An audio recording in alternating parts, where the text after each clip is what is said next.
സുന്ദരാംഗി തുണക്കേണേ ചന്ദ്രമോദം വണങ്ങും നേൻ കുട്ടനെല്ലൂർ വിളങ്ങിടും ഭദ്രേ ദേവി നമോസ്തുതേ സുന്ദരാംഗി തുണക്കേണേ ചന്ദ്രമോദം വണങ്ങും നേൻ കുട്ടനെല്ലൂർ വിളങ്ങിടും ഭദ്രേ ദേവി നമോസ്തുതേ. നമസ്കാരം. കുട്ടനെല്ലൂർ പൂരക്കാലായി. പൂരങ്ങൾ ആരംഭിക്കുകയാണ്. കുംഭമാസം മുതൽ പൂരങ്ങൾ ആരംഭിക്കുകയാണ്. ഇന്ന് നമ്മോടൊപ്പം ഈ വീഡിയോയിൽ ചേരുന്നത് കുട്ടനെല്ലൂരിലെ ഊരായ്മ കുടുംബാംഗവും നിരവധി ക്ഷേത്രങ്ങളിൽ തന്ത്രസ്ഥാനം അലങ്കരിക്കുന്ന മേലേടത്ത് മനയ്ക്കൽ മാധവൻ നമ്പൂതിരിയാണ് നമ്മോടൊപ്പം ഈ വീഡിയോയിൽ ചേരുന്നത്. കുട്ടനെല്ലൂർ പൂരത്തിൻ്റെ പഴയ കാലവും പുതിയ കാലവും ഉണ്ട്. ഇന്ന് നമ്മൾ ആചരിച്ചു വരുന്ന പൂരക്കാലത്തിന് തീർത്തും ഒരു വ്യത്യസ്തമാർന്നൊരു പൂരക്കാലം നമ്മളുടെ ഒരു പഴമയിലുണ്ടായിരുന്നു, ഇല്ലേ? ഉണ്ടായിരുന്നു. അത് ആ പഴമയിലെ പൂരക്കാലം എന്ന് പറഞ്ഞു കഴിഞ്ഞാൽ ഭഗവതി ആറാട്ടിനായി വിവിധ കടവുകളിൽ പോയിരുന്നു. കുട്ടനെല്ലൂർ പൂരം എന്ന് പറയുന്നത് ഒരു പരിധിവരെ വൈകിട്ട് 6 മണി മുതൽ പിറ്റേന്ന് രാവിലെ 7 മണി വരെയുള്ള പൂരമായിരുന്നു, അല്ലേ? ആ പൂരം എന്ന് പറഞ്ഞാൽ ആദ്യം നമുക്ക് ആരുടെ പൂരം? ആദ്യം വീമ്പ്. അത് 6 മണിക്ക് 7 to 9 വരെ. 9 to 11 ചേമ്പൂരയ്യ, 11 to 1 പനങ്ങാട്ടുകര ശാസ്താവ്, 1 മണി തൊട്ട് 3 മണി വരെ വളർക്കാവ് ഭഗവതി, പിന്നെ 3 മണി മുതൽ 7 മണി വരെ കുട്ടനെല്ലൂർ ഭഗവതി. സമ്പൂർണ്ണ ശുദ്ധികൾക്ക് ശേഷമാണ് കുട്ടനെല്ലൂരിൽ പൂരം പുറപ്പാട് നടക്കുക, അല്ലേ? ആദ്യ പൂരം പുറപ്പാടിന് 2 ദിവസം മുമ്പ് ശുദ്ധി ആരംഭിക്കും. ശുദ്ധി എന്ന് പറഞ്ഞു കഴിഞ്ഞാൽ ആദ്യത്തെ ദിവസം വൈകിട്ട് പ്രാസാദ ശുദ്ധി, രക്ഷോഘ്ന ഹോമം, വാസ്തുഹോമം, വാസ്തുബലി, വാസ്തുകലശ പൂജ, അസ്ത്രകലശ പൂജ, പിന്നെ പൂജ, പുണ്യാഹം, വാസ്തുകലശം, ശ്രീലകത്ത് തറയിലാടല്, അത് കഴിഞ്ഞാൽ പുണ്യാഹം, അത്താഴപൂജ എന്നിങ്ങനെയുള്ള ചടങ്ങുകളും. പിറ്റേ ദിവസം ചതുശുദ്ധി, ധാര, പഞ്ചഗവ്യം, പഞ്ചകം എന്നീ ചടങ്ങുകളടക്കമുള്ള സമ്പൂർണ്ണ ശുദ്ധികൾക്ക് ശേഷം പൂരം പുറപ്പാട് ദിവസം വൈകിട്ടാണ് എല്ലാവരും എത്തുക. ഊരായ്മക്കാരുടെ ഗൃഹങ്ങളിൽ നിന്നുള്ള എല്ലാവരും, പുരുഷന്മാരെല്ലാവരും എത്തും. അതുപോലെ തന്നെ നാട്ടുകാർ, സമുദായം നമ്പൂതിരി എന്ന് പറയുന്ന ആളുകൾ, അതുപോലെ കൊച്ചി രാജാവിൻ്റെ തന്നെ അവരുടെ പ്രതിനിധിയായിട്ടാണ് സങ്കല്പിക്കുന്നത്. ഇവിടെ നമ്മുടെ വടക്കൂട്ട് മഠത്തിലെ വർമ്മ എന്ന് പറയുന്ന ആൾ, അവരുടെ അകമ്പടിയോടുകൂടിയാണ് ഭഗവതി ആദ്യമായി പുറത്തേക്ക് എഴുന്നള്ളുന്നത്.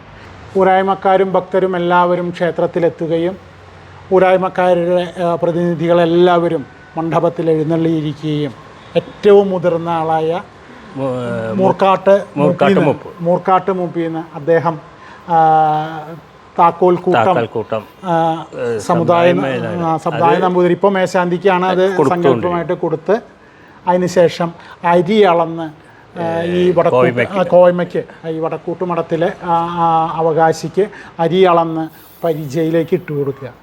അത് കഴിഞ്ഞാണ് അടിയന്തരമാരാരെ പാണി കൊട്ടുന്നതിനായിട്ട് തന്ത്രിയോടും ഊരായ്മക്കാരോടും അടക്കമുള്ള നാട്ടുകാരോടും ഒക്കെ അനുമതി ചോദിക്കുന്നത്. വലിയ പാണിയാണെന്ന് കൊട്ടുക. ആ വലിയ പാണി കൊട്ടുന്നതിന് കുറച്ചധികം ചോദ്യങ്ങൾ ചോദിക്കാനുണ്ട്. അത് വ്യത്യസ്തങ്ങളായ രീതിയിലുള്ള ചോദ്യങ്ങളാണ്. ആ ചോദ്യങ്ങൾക്ക് ശേഷം 20 മിനിറ്റിലധികം സമയം നീണ്ടു നിൽക്കുന്ന വലിയ പാണിക്ക് ശേഷം ഭഗവതിയെ പുറത്തേക്ക് എഴുന്നള്ളിക്കുകയും 2 കുത്തുവിളക്കിൻ്റെ അകമ്പടിയോടുകൂടിയാണ് ആദ്യത്തെ ദിവസം പുറപ്പാട് ദിവസം എഴുന്നള്ളിക്കുക.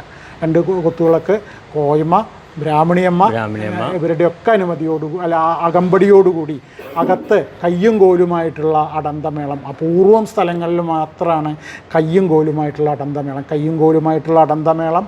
അത് 4 കാലവും വിസ്തരിച്ച അടന്തമേളമാണ് കുട്ടനെല്ലൂരിൽ അവതരിപ്പിച്ചു വരുന്നത്.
മേള വിഭാഗത്തിൽ തന്നെ ഈ കുറുപ്പത്ത് ശൈലി അല്ലെങ്കിൽ കുട്ടനല്ലൂരിലെ കുറുപ്പത്ത് പാരമ്പര്യം മേള പാരമ്പര്യത്തിൻ്റെ ഇന്നത്തെ വലിയൊരു പാരമ്പര്യത്തിൻ്റെ ഭാഗമാണ്.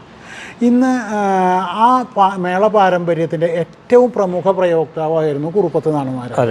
കുറുപ്പത്ത് പണ്ട് കാലത്തൊക്കെ ഇത്രയും പൂരങ്ങളോ ഇത്രയും മേളങ്ങളോ ഒന്നുമില്ല. ഈ കുംഭമാസത്തിൽ കുട്ടല്ലൂർ പൂരം, മീനമാസത്തിൽ പെരുവന, ആറാട്ടുപുഴ ഭരണി, അങ്ങനെയൊക്കെ ചെറിയ. ഇന്നിപ്പോൾ എന്ന് പറഞ്ഞാൽ നിറയെ പരിപാടികളായി.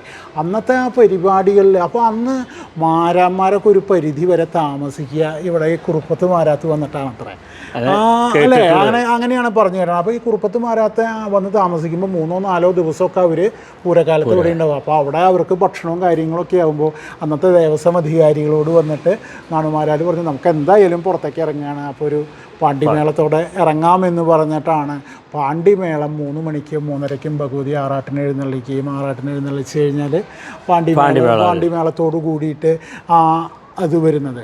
പിന്നെ പതിവ് പോലെ രാത്രിയിലെ പൂരങ്ങളൊക്കെ പതിവ് പോലെ, അതിൽ ചിട്ടയിലൊന്നും ഒരു മാറ്റവും ഇതുവരെ വന്നിട്ടില്ല. രണ്ടാമത് പൂരം തുടങ്ങി രണ്ടാമത് ഇതായതിനു ശേഷം പകൽപൂരം തുടങ്ങിയിട്ടുള്ളൂ.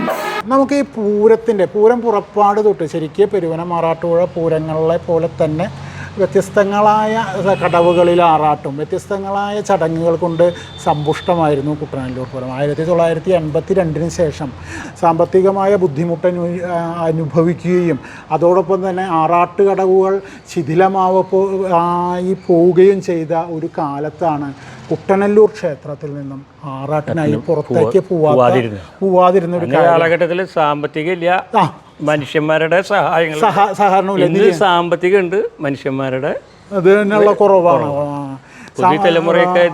പഴയ തലമുറയിൽ ശരിക്കും പറഞ്ഞാൽ നിരീശ്വരവാദത്തിന്റെ ഒരു കാലഘട്ടം കൂടി ഉണ്ടായിരുന്നു 1982. അന്ന് മനുഷ്യന്മാരെ സഹായിക്കാൻ സാമ്പത്തികം ഇല്ല എന്നുള്ള ഒരു ഉണ്ടായിരുന്നു. അപ്പോൾ 1982 വരെ കുട്ടനല്ലൂർ ഭഗവതി ആറാട്ടിനായി വിവിധ സ്ഥലങ്ങളിൽ പോയിരുന്നു. ആദ്യത്തെ ദിവസത്തെ ആറാട്ട് അല്ല സ്വന്തം കടവിൽ തന്നെ, തൻകടവ് എന്ന് പറഞ്ഞാൽ കുട്ടനല്ലൂരിലെ ഒരു ഭാഷയാണ്. സ്വന്തം കടവിൽ തന്നെ ഇന്നിപ്പോൾ സാധാരണ പൂരം പുറപ്പാടിന് സാധാരണയുള്ള പോലെ തന്നെ അരിയളവും അതുപോലെ തന്നെ വിളിച്ചു ചോദിക്കലും ഒക്കെ കഴിഞ്ഞ് വലിയ ബാണി കഴിഞ്ഞ് ഭഗവതിയെ പുറത്തേക്ക് എഴുന്നള്ളിച്ച് എന്താ പറയുക അനന്തമേളം കഴിഞ്ഞ് പുറത്ത് കടന്ന് പട്നിശങ്കിനും മറ്റ് ചടങ്ങുകൾക്കും ശേഷം പാണ്ടിമേളവും ത്രിപുടമേളവും കഴിഞ്ഞ് ആറാട്ട് കടവിൽ പോവുകയും ആറാട്ട് കഴിഞ്ഞ് തിരിച്ചെത്തി ചടങ്ങുകളായ അഭിഷേകം മുതൽ അത്താഴ ശിവേലി വരെ പതിവിൽ നിന്ന് വ്യത്യസ്തമായിട്ട് ഉച്ചപൂജയ്ക്ക് ഒരു നവകവും ശ്രീപൂജയും ഉണ്ട് എന്നുള്ളത് കൂടി ഇതിൻ്റെ ഒരു പ്രത്യേകത.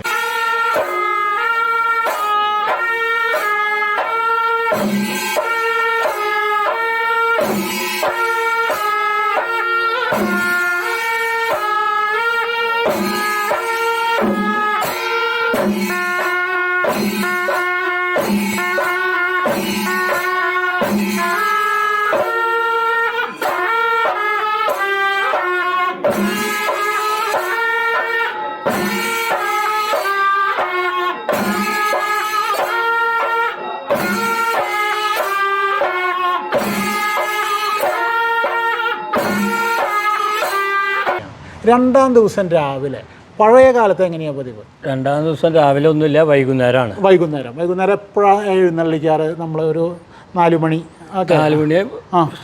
വെയിൽ വാങ്ങിയ എഴുന്നള്ളിച്ച് നേരെ ചെറുകുളങ്ങര ഊരായ്മ ഗൃഹങ്ങളിൽ പ്രധാനപ്പെട്ട ചെറുകുളങ്ങര മനയിലെത്തി മഞ്ഞളും ഇഞ്ചയും ആറാട്ടിന് ആവശ്യമുള്ള മഞ്ഞൾ ഇഞ്ചയൊക്കെ വാങ്ങി അവിടെ നിന്ന് നമ്പിടിക്കടവ് കൈനൂരുള്ള മണലിപ്പുഴയുടെ പ്രധാന ഭാഗമായ കൈനൂരെത്തുമ്പോഴുള്ള മണലിപ്പുഴയിലെ നമ്പിടിക്കടവിലാണ് ആറാട്ട്. അത് കഴിഞ്ഞ് അവിടെ നിന്ന് തിരിച്ചു പോകുന്ന മുണ്ടോളി കുട്ടനല്ലൂർ ക്ഷേത്രത്തിൻ്റെ തന്നെ കുട്ടനല്ലൂർ ഗ്രൂപ്പ് ദേവസ്വത്തിൽപ്പെട്ട മുണ്ടോളി മഹാവിഷ്ണു ക്ഷേത്രത്തിൽ കുട്ടനല്ലൂർ ഭഗവതിക്ക് ഇറക്കി പൂജ. കുട്ടനല്ലൂർ ഭഗവതിക്ക് ഇറക്കി പൂജ മുണ്ടോളി മഹാവിഷ്ണു ക്ഷേത്രത്തിലും പോലൂക്കര മഹാവിഷ്ണു ക്ഷേത്രത്തിലുമാണുള്ളത്. അത് രണ്ടും കുട്ടനല്ലൂർ ദേവസ്വവുമായി അഭേദ്യമായ ബന്ധമുള്ള ക്ഷേത്രങ്ങളാണ്. മുണ്ടോളി ഇറക്കി പൂജ കഴിഞ്ഞ് കഴിഞ്ഞാൽ നടുപ്പുഴയെടുത്ത് നടുവിൽ പഴയടത്ത് പറ, പിന്നെ അപ്പുറത്ത് കേശവത്ത് അല്ല അതിന് തെക്കേ പഴയടുത്ത് അന്തിമഹാകാളുണ്ട് അവിടെയും പറയുന്നുണ്ട്, അവിടെയും പറയുണ്ടായിരുന്നു. അപ്പൊ ആ പറ എന്ന് വെച്ച് കഴിഞ്ഞാൽ അവിടെ ചെല്ലുന്നു, എതിരേൽപ്പ്, പറ, പിന്നെ ആനക്കഴുത്തിലേക്ക് നേദിക്കല് എന്ന് തുടങ്ങിയ ചടങ്ങുകൾക്ക് ശേഷം അവിടുത്തെ 2 സ്ഥലത്തേയും കഴിഞ്ഞാൽ കേശവത്ത് മനക്കിലേക്ക് പോകും. ഊരായ്മ ഗൃഹം തന്നെയാണ് കേശവത്ത് മനയും. അവിടുത്തെ ഇറക്കി പൂജയല്ല, ഇതുപോലെ പറയും ആനക്കഴുത്തിലേക്കുള്ള എഴുന്നള്ളിപ്പും കഴിഞ്ഞ് തിരിച്ചെത്തുമ്പോൾ രാത്രി ഏകദേശം 11-11:30 ആവും. അത് കഴിഞ്ഞിട്ടാണ് 2ാം ദിവസത്തെ അഭിഷേകം മുതൽ അത്താഴ ശിവേലി വരെയുള്ള ചടങ്ങുകൾ നടക്കുക. 3ാം ദിവസം സ്വന്തം കടവിൽ തന്നെയാണ്, തങ്കടവിൽ തന്നെയാണ് ആറാട്ട്. അപ്പോൾ രാവിലത്തെ ആറാട്ട് കഴിഞ്ഞ് കഴിഞ്ഞാൽ രാവിലെ തൊട്ടുള്ള ചടങ്ങുകൾ കഴിയുമ്പോൾ വേറെ പ്രത്യേകതകളൊന്നുമില്ല, ഇന്നത്തെ സാധാരണ ചടങ്ങുകൾ പോലെ തന്നെയാണ് 3ാം ദിവസത്തെ. 4ാം ദിവസമാണ് മുല്ലക്കര ചാലിടൽ. മുല്ലക്കര ചാലിടൽ എന്ന് പറഞ്ഞു കഴിഞ്ഞാൽ, ചാലിടൽ നമ്മളിപ്പോൾ പെരുവനം ആറാട്ടുപുഴ പൂരങ്ങളിലെ വിവിധ സ്ഥലങ്ങളിൽ കാണുന്ന പോലെ കുട്ടനല്ലൂർ ഭഗവതിയുടെ നിരവധി കൃഷിഭൂമി ഉണ്ടായിരുന്ന സ്ഥലമാണ് മുല്ലക്കര. മുല്ലക്കര എന്ന് പറഞ്ഞാൽ മണ്ണുത്തിക്ക് കിഴക്ക് ഭാഗത്തുള്ള വലിയ കൃഷിസ്ഥലമാണ്. ആ കൃഷിസ്ഥലത്തിലേക്ക് ചാലിടുന്നതിന് വേണ്ടിയിട്ട് കുട്ടനല്ലൂർ ഭഗവതി അത് വെളുപ്പിന് 5 മണിക്കൊക്കെ ശേഷം നേരം പുലരുന്നതിന് മുമ്പ് പോകുന്ന പഴയകാല കഴകക്കാരൊക്കെ നമ്മളോട് സാക്ഷ്യപ്പെടുത്തിയിട്ടുണ്ട്. അത് അവിടെ പോയി ചാലിടൽ കഴിഞ്ഞാൽ വീണ്ടും കൈനൂര് ഈ നമ്പിടി കടവിൽ തന്നെ വന്ന് ആറാട്ട്. ആ പുഴയിലെ കൈനൂർ പുഴയിലെ അല്ലെങ്കിൽ മണലിപ്പുഴയുടെ കൈനൂർ എന്ന പ്രദേശത്ത് വന്ന് അവിടെ ആറാട്ട്. അന്നൊക്കെ അവിടെ ആറാട്ട് എന്ന് പറഞ്ഞാൽ നിരവധി ആളുകളും ആ കൈനൂര് ആ പ്രദേശത്തെ ആളുകളൊക്കെ അവരൊക്കെ കുട്ടനല്ലൂർ ഭഗവതിയുടെ ഭക്തരായി തീരുന്നതിന് വലിയൊരു കാരണം കൂടി അവിടുത്തെ ആ ഒരു ഇതാണ്. ആ മൂർക്കനിക്കര പ്രദേശമൊക്കെ ഇന്നും കുട്ടനല്ലൂർ പൂരത്തിൻ്റെ പിരിവ് കാര്യങ്ങൾക്കൊക്കെ മൂർക്കനിക്കര പോകുമ്പോൾ മൂർക്കനിക്കര അവർ ഞങ്ങളുടെ ഭഗവതി എന്ന് പറഞ്ഞാൽ അത്രയും സന്തോഷത്തോടു കൂടിയാണ് കുട്ടനല്ലൂർ എടുത്തു വെച്ചിട്ടുണ്ടാവും പൈസ. അത് കഴിഞ്ഞ് തിരിച്ചു വരുമ്പോൾ പോലൂക്കര മഹാവിഷ്ണു ക്ഷേത്രം, കുട്ടനല്ലൂർ ദേവസ്വത്തിൻ്റെ തന്നെ ഒരു ക്ഷേത്രമായ പോലൂക്കര മഹാവിഷ്ണു ക്ഷേത്രത്തിൽ ഇറക്കി പൂജ, പ്രസിദ്ധമായ ആനാമ്പറമ്പ് മനയിൽ, കുട്ടനല്ലൂരിലെ തന്നെ ഊരായ്മ ഗൃഹമായ ആനാമ്പറമ്പ് മനയിൽ പറ, വിശേഷാൽ നിവേദ്യം, എതിരേൽപ്പ് ചടങ്ങുകൾക്കൊക്കെ ശേഷം തിരിച്ച് കുട്ടനല്ലൂരിലെത്തും. അപ്പോൾ ഒരു ഉച്ചയോടുകൂടി ഉച്ചയോടുകൂടി കുട്ടനല്ലൂർ ഭഗവതി തിരിച്ചെത്തുകയാണ്. അത് കഴിഞ്ഞാൽ അന്നത്തെ നിത്യനിദാന ചടങ്ങുകൾ ഉച്ചവരെയുള്ളത് കഴിയും. പിന്നെ വൈകിട്ട് ബാക്കിയുള്ള ചടങ്ങുകളൊക്കെ കഴിഞ്ഞ് 4ാം ദിവസത്തെ ചടങ്ങുകൾ അങ്ങനെ സമാപിക്കുകയാണ്. പിന്നെ 5ാം ദിവസമാണ്.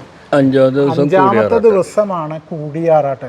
ഇന്ന് കൂടിയാറാട്ട് നടക്കുന്നത് കുട്ടനല്ലൂർ ഭഗവതി ക്ഷേത്രക്കുളത്തിലാണെങ്കിൽ പഴയകാലത്ത് അത് കുമരപുരം സ്വരൂപത്തിൻ്റെ കുമരപുരം മഹാവിഷ്ണു ക്ഷേത്രത്തിൻ്റെ ചേർന്നുള്ള കുളത്തിലായിരുന്നു ആറാട്ട് നടന്നിരുന്നത്. ഇവിടുന്ന് പോണ വഴിക്ക് ശങ്കരത്ത് പറയെടുക്കും. അല്ല അപ്പോൾ വളർക്കാവ് എവിടെ കൂട്ടിമുട്ടുക? ഇവിടുന്ന് അപ്പോഴേക്കും ആ പറയൊക്കെ കഴിഞ്ഞാൽ എത്തുമ്പോഴേക്കും വളർക്കാവ് ഭഗവതിയാണ്. അവിടെ നിന്നിട്ട് ചെറിയൊരു പാണ്ടി 2 പേരുടെ മാരാന്മാർ കൂടി ചെറിയൊരു പാണ്ടിമേളം എന്നൊക്കെ. അത് കഴിഞ്ഞ് അവിടെ കേളി പറ്റോ അതൊക്കെ കഴിഞ്ഞ് അവിടെ കുമരപുരത്ത് കുളത്തിൽ ആറാട്ട്. അത് കഴിഞ്ഞ് കുമരപുരത്ത് പറ. ആറാട്ട് കഴിഞ്ഞ് കഴിഞ്ഞാൽ കുമരപുരത്ത് പറ. എവിടെ സ്വരൂപത്തിൽ? അല്ലല്ല, അമ്പലത്തില്. കുമരപുരത്ത് ക്ഷേത്രത്തില് ക്ഷേത്ര പ്രദക്ഷിണമൊക്കെ ഉണ്ടാവും. അതിന് പറ. അത് കഴിഞ്ഞാൽ തത്തനാരി മനക്കില് വളർക്കാവ് ഭഗവതിക്കും കുട്ടനല്ലൂർ ഭഗവതിക്കും ഒരുമിച്ച് പറ, എതിരേൽപ്പ്, ആനക്കഴുത്തിൽ നിവേദ്യം, അത് കഴിഞ്ഞ് തിരിച്ചു വരുമ്പോഴാണ് മേലേടത്ത് മനക്കില്, ഇവരുടെയൊക്കെ ഇല്ലമായ മേലേടത്ത് മനക്കില് പറയും പ്ലാവിലക്കുളത്ത് നിവേദ്യം ഒക്കെ 4ാം ദിവസമാണ്. അത് കഴിഞ്ഞ് ഉച്ചയോടുകൂടി തിരിച്ച് അമ്പലത്തിലെത്തും.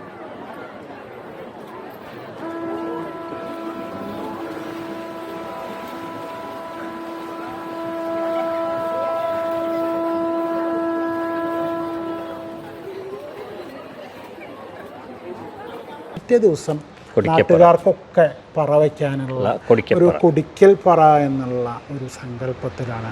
കൊടിമരമില്ലെങ്കിലും കൊട്ടി പുറപ്പെടുകയാണ് കുട്ടനല്ലൂർ പൂരമെങ്കിലും കൊടിക്കൽ പറയ്ക്ക് ക്ഷേത്ര മതിൽക്കകത്ത് കൊടിക്കൽ പറയ്ക്ക് അത്യപൂർവമായ തിരക്കാണ് പണ്ടും ഇന്നും. ആ പറയ്ക്ക് ശേഷം അകത്തേക്ക് എഴുന്നള്ളിച്ച് അന്നത്തെ നിത്യനിദാന ചടങ്ങുകൾ രാവിലത്തെ അഭിഷേകം മുതൽ ഉച്ചശിവേലി വരെ കഴിയുകയും വൈകിട്ട് ശ്രീഭൂതബലിയും അത്താഴശിവേലിയും ഒക്കെ നടക്കുന്നത് പൂരത്തിൻ്റെ തലേ ദിവസമാണ്.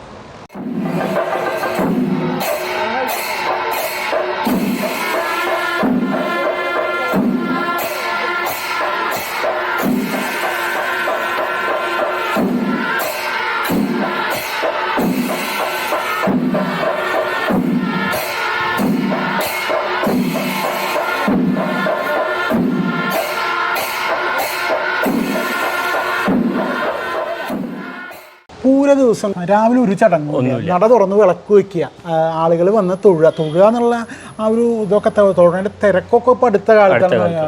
മുമ്പ് എന്ന് പറഞ്ഞാൽ രാവിലെ നട തുറന്ന് വിളക്ക് വയ്ക്കുക, പിന്നെ ആ പറവയ്ക്കുക, ഉപദേവന്മാരെയൊക്കെ നേദിക്കുക, അങ്ങനെയുള്ള കാര്യങ്ങളൊക്കെ കഴിക്കും. അത് കഴിഞ്ഞാൽ വൈകിട്ട് പഴയ കാലത്ത് സന്ധ്യയാവുന്നതിന് മുമ്പായിട്ട് 4 മണിക്ക് ശേഷം 5 മണിയോട് കൂടിയാണ് പുത്തൂർ പുഴയിലേക്കാണ് ആറാട്ടിന് പോവുക. പുത്തൂർ പുഴയുടെ, അതായത് 2 ആറാട്ട് നടന്നത് കൈനൂരായിരുന്നുവെങ്കിൽ പ്രധാനമായ പൂര ദിവസത്തെ ആറാട്ട് നടക്കുന്നത് പുത്തൂർ പുഴയിലേക്കാണ്. അപ്പോൾ ആ പരിസരം കുന്നങ്കാട്ടുതറ അടക്കമുള്ള പാടത്ത് കുന്നങ്കാട്ടുതറ നായർ എന്ന് പറയുന്ന പഴയകാല ഒരു ആളുടെയൊക്കെ ആ സ്ഥലത്ത് ഏകദേശം ആ പരിസരത്ത് പട്നിശങ്ക് ഏകദേശം അവിടെയാണെന്ന് തോന്നുന്നു സന്ധിക്കലെ വെടി പൊട്ടിക്കാറ് പാടത്ത് വെച്ചിട്ട്, അങ്ങനെ എന്തോ ഒരു ഇതൊക്കെ കേട്ടിട്ടുണ്ട്. പാടത്താണ് സന്ധിക്കലെ അല്ലെങ്കിൽ ആ സന്ധ്യാവേളയുടെ ആ സമയത്തുള്ള വെടി പൊട്ടിക്കാറ് എന്നത് കേട്ടിട്ടുണ്ട്. അപ്പോൾ ഇവിടെ നിന്ന് അങ്ങനെ എഴുന്നള്ളിച്ച് പോവുകയും അവിടെ ചെന്ന് പുത്തൂർ പുഴയിൽ ആറാട്ട് കഴിഞ്ഞ് തിരിച്ച് രാത്രി ഒരു 8 മണി തിരിച്ച് കുട്ടനല്ലൂർ ക്ഷേത്രത്തിലെത്തുകയും പൂര ദിവസത്തെ അഭിഷേകം മുതൽ താഴ്ചവേലി വരെയുള്ള ചടങ്ങുകൾ ഒറ്റയടിക്ക് തീർക്കുന്ന ഒരു കാഴ്ചയാണ് പൂരക്കാലത്തിന് പൂര ദിവസം ഉണ്ടാവാറ്. അപ്പോൾ അന്ന് സന്ധ്യയ്ക്ക് 7 മണിയാകുമ്പോഴേക്കും ഇവിടെ എഴുന്നള്ളിപ്പുകൾ തുടങ്ങുകയും ചെയ്യും. അങ്ങനെയാണ് കുട്ടനല്ലൂർ പൂരത്തിൻ്റെ പഴയകാല കാഴ്ച. പിന്നീട് 1982 ആയപ്പോൾ പല ആറാട്ടുകടവുകളും നാശോന്മുഖമായി. കൈനൂരത്തെ കടവായാലും പുത്തൂരത്തെ കടവായാലും അതൊക്കെ നാശോന്മുഖമായി. സാമ്പത്തിക ബുദ്ധിമുട്ട് വന്നപ്പോൾ കടപൂരങ്ങൾ വരാതെയായി. അപ്പോൾ അന്ന് പനങ്ങാട്ടുകര ശാസ്താവ് മാത്രമാണ് മുടങ്ങാതെ വന്നു പോയിരുന്നത്. ബാക്കിയുള്ളവരൊക്കെ വീമ്പായാലും ഒക്കെ വരാൻ പറ്റാത്തൊരവസ്ഥ ഉണ്ടായി. വളർക്കാവ് വരാൻ പറ്റുന്നതിന് ശേഷം വന്നിട്ടില്ല. കുട്ടനല്ലൂർ പൂരത്തിൻ്റെ വേറൊരു ഭംഗിയായിരുന്നു കുട്ടനല്ലൂർ ഭഗവതിയും വളർക്കാവ് ഭഗവതിയും തമ്മിലുള്ള ഉപചാരം. കുട്ടനല്ലൂർ ഭഗവതി ക്ഷേത്രത്തിലെ 1 മണി മുതൽ 3 മണി വരെ കുട്ടനല്ലൂർ നടയിലെ വളർക്കാവ് ഭഗവതിയുടെ പൂരമുണ്ടായിരുന്നുവെന്നും ആ പൂരത്തിന് ശേഷം വളർക്കാവ് ഭഗവതി കുട്ടനല്ലൂരിലെ അവരുടെ പത്തായപ്പരയുടെ താഴെയുള്ള നിലപാട് തറയിൽ അവർ കയറി നിൽക്കുകയും കുട്ടനല്ലൂരിലെ 10 നാഴിക പഞ്ചാരി മേളത്തിന് ശേഷം കുട്ടനല്ലൂർ ഭഗവതി വളർക്കാവ് ഭഗവതിയെ ഒപ്പം കൂടെ കൂട്ടുകയും അവിടെ നിന്ന് പട്നിശങ്ക് അതിന് ശേഷം അവർ എഴുന്നള്ളിച്ച് ആ അറ്റം വരെ പോയി തിരിഞ്ഞു നിന്ന് വീണ്ടും പട്നിശങ്ക്, കേളി, പറ്റ്, അടന്തയുടെ മുറിയടന്ത എന്നിവയ്ക്ക് ശേഷം വന്ന് പൂരം കൊട്ടി വെച്ച് 2 ഭഗവതിമാരും ഒരുമിച്ച് ക്ഷേത്രത്തിനകത്ത് കടന്ന് പ്രദക്ഷിണം ചെയ്ത് വളർക്കാവ് ഭഗവതിക്ക് പറ സ്വീകരിച്ച് വളർക്കാവ് ഭഗവതി ദേവസ്ഥയിൽ നിന്നുള്ള പറ സ്വീകരിക്കുകയും കുട്ടനല്ലൂർ ഭഗവതിയെയും വളർക്കാവ് ഭഗവതിയും ഉപചാരം ചൊല്ലി പിരിയുന്ന ഒരു കാഴ്ചയും ഇന്നത്തെ തലമുറയ്ക്ക് അന്യമായൊരു കാഴ്ചയാണ്. അത് തുടർ വർഷങ്ങളിൽ ഉണ്ടാകുമെന്നും അതിൻ്റെ ആളുകളുമായി അവിടുത്തെ ഊരായ്മക്കാരും തന്ത്രിമാരും ഒക്കെ ആയിട്ട് നിരന്തരം ചർച്ചകളും കാര്യങ്ങളൊക്കെ നടക്കുന്നുണ്ട്. എങ്കിലും പൂരത്തിൻ്റെ മറ്റ് ചടങ്ങുകളൊക്കെ മുടക്കം കൂടാതെ ഇങ്ങനെ ഇപ്പോൾ നല്ല രീതിയിൽ തന്നെ ഭംഗിയായിട്ട് നടന്നു പോരുന്നുണ്ട്.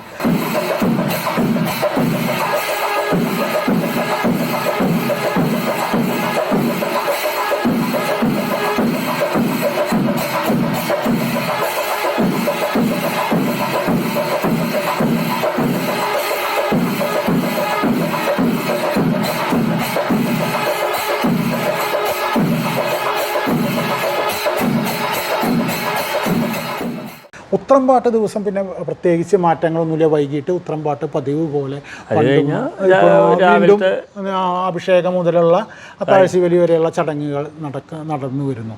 ഇതാണ് കുട്ടനല്ലൂർ പൂരത്തിൻ്റെ പഴയ കാലവും പുതിയ കാലവും തമ്മിലുള്ള ഒരു വ്യത്യാസമായിട്ട് പറയുന്നത്. മണ്ണിമേൽ തോന്നി മലർന്നീരയോ വീശി നടക്കറിവളോ ചാച്ചുമുടിക്കരികൾ മുടി നല്ലു 7 പെണ്ണികളിൽ നീ നല്ലു നീ നല്ലിനാ പോലിനം നല്ലു